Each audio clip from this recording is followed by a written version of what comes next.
Salut, c'est Madame Cassandre.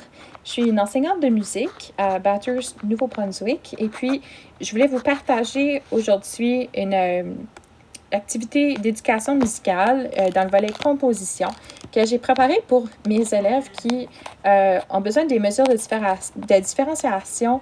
Par exemple, une banque d'idées qui ont besoin d'avoir des choix multiples au lieu d'écrire les notes. Et puis, cette activité pourrait être utilisée tout aussi bien au secondaire qu'au primaire. Je l'ai conçue avec en tête des élèves qui sont en adaptation scolaire et qui ont peu d'habiletés en lecture et en écriture. Donc, c'est encore en train de développer ces habiletés-là. Donc, cette activité ne nécessite pas de lecture ni d'écriture de la part de l'élève. Et puis, il peut simplement suivre les consignes. Donc, c'est une composition à choix multiples. L'élève aura besoin d'avoir un outil électronique pour suivre, mais n'importe quel. Et puis,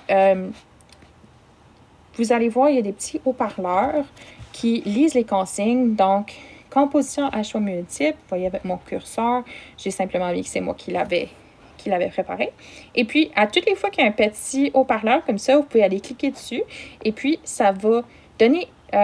ça va lire qu'est-ce qui est sur la page. Par exemple,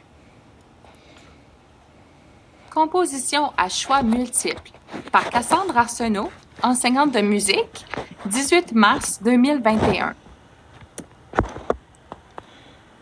Donc, ça donne la chance aux élèves d'être autonomes dans leur activité. Ils peuvent simplement aller cliquer là-dessus au fur et à mesure. Et puis, vous pourriez également aller imprimer ceci. Ça peut se faire sur papier sans problème, mais à ce moment-là, il faut que l'élève soit autonome dans la lecture. Voici les consignes pour l'activité. Consigne.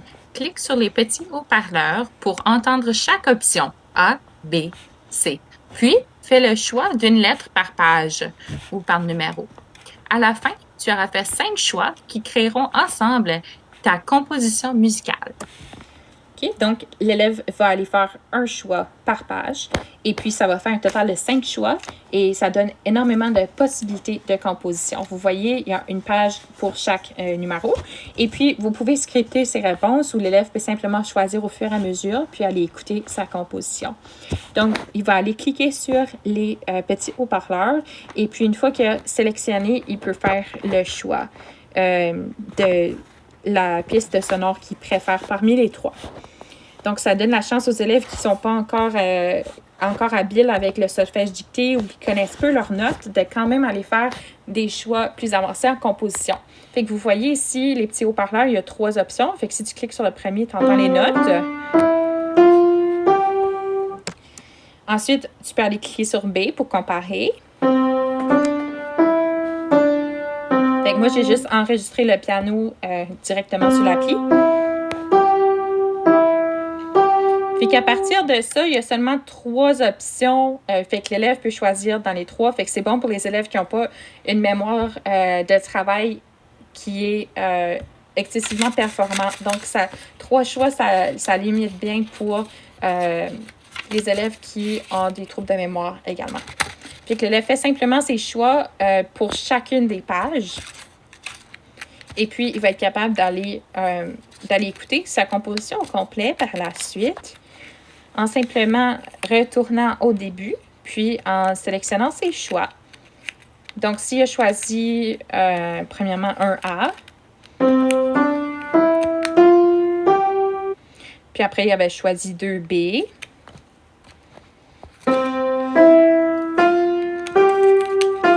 3 C,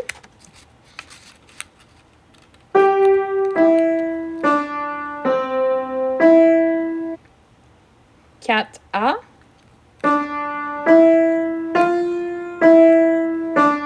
et puis 5B.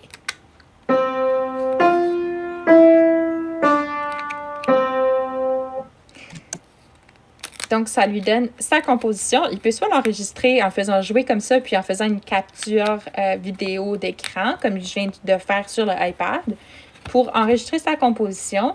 Ou, si vous le souhaitez, vous pouvez aller placer les notes sur un clavier. Vous pouvez les écrire ou vous pouvez enseigner à l'élève comment jouer. Et puis, l'élève peut jouer sa composition. Cette ce petit feuillet-là de composition à choix multiples peut être utilisé souvent parce que l'élève ne va pas nécessairement faire les mêmes choix. Donc, ça peut être réutilisé. Et puis, l'activité comme telle avec Book Creator, ça m'a pris peut-être un 5 à 10 minutes à créer ce matin. L'application est très facile d'accès pour les profs. Il y a plusieurs trucs instinctifs. Donc, une fois que tu as ton compte, ça se fait bien de l'utiliser. Puis, vous pouvez l'imbriquer, l'intégrer dans un site web. Vous pouvez le partager sur Google Classroom. Comme vous voyez, il y a l'option pour l'imprimer. Donc, je vous ai donné le lien dans la description de la vidéo. Je vous rappelle, donc, à partir de là, c'est libre.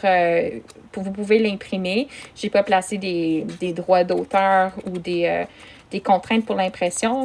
Donc, libre à vous de le partager à d'autres éducateurs et à l'imprimer. J'espère que vous aimerez ma compo.